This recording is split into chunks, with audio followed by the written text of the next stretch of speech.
প্রথমে এই যে বেকারি থেকে সংগ্রহ করে নিয়েছিলাম এরকম রুটি দুটো,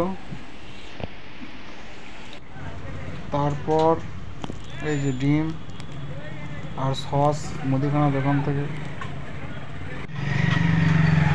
তারপর চলে গিয়েছিলাম বাজার থেকে নিয়েছিলাম এই যে গাজর, টমেটো, কাঁচা লঙ্কা, তারপরে এই যে নিয়েছিলাম বাড়িতে এসে পেঁয়াজ, তারপর এগুলোকে সবাই কেটে নিয়েছিলাম এরকম করে।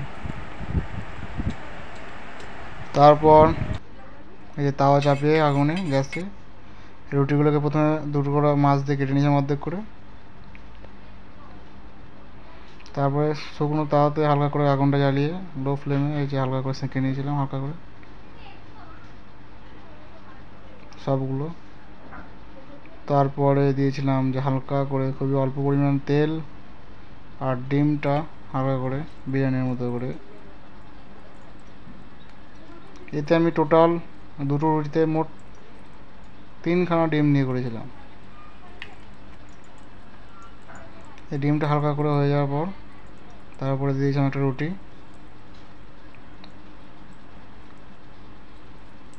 এই যে একদম রেডি এইভাবে সমস্ত রুটিগুলো করে নিয়েছিলাম।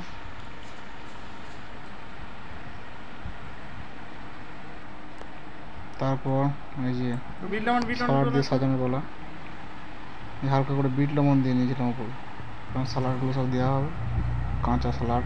এই প্রথমে দিয়েছিলাম টমেটো,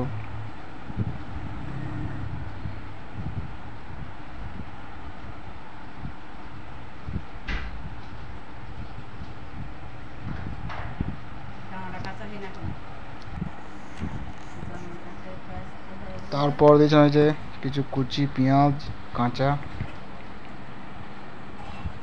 তারপরে যে শসা গাজর সব সাজিয়ে নিয়েছিলাম পরস্পর।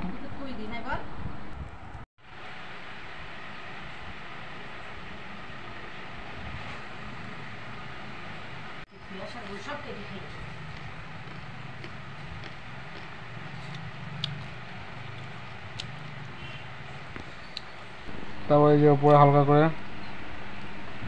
একটু বিট লবণ,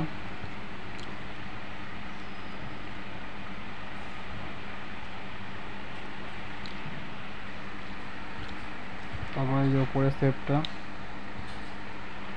দিয়ে দিয়েছিলাম। অনেকটা বার্গারের মতো দেখতে ছিল কিন্তু অরিজিনালি বার্গার নয়। তারপরে যে উপর থেকে একটু সস দিয়ে নিয়েছিল। তারপর এবার যেহেতু আমার ভাই বাড়ি ছিল না, তাই এবার আমি নিজেই এই যে নিজেই তৈরি করে নিজেই খেয়ে দেখাচ্ছি, নিজেই প্রথম চেক করলাম যে কেমন হয়েছে।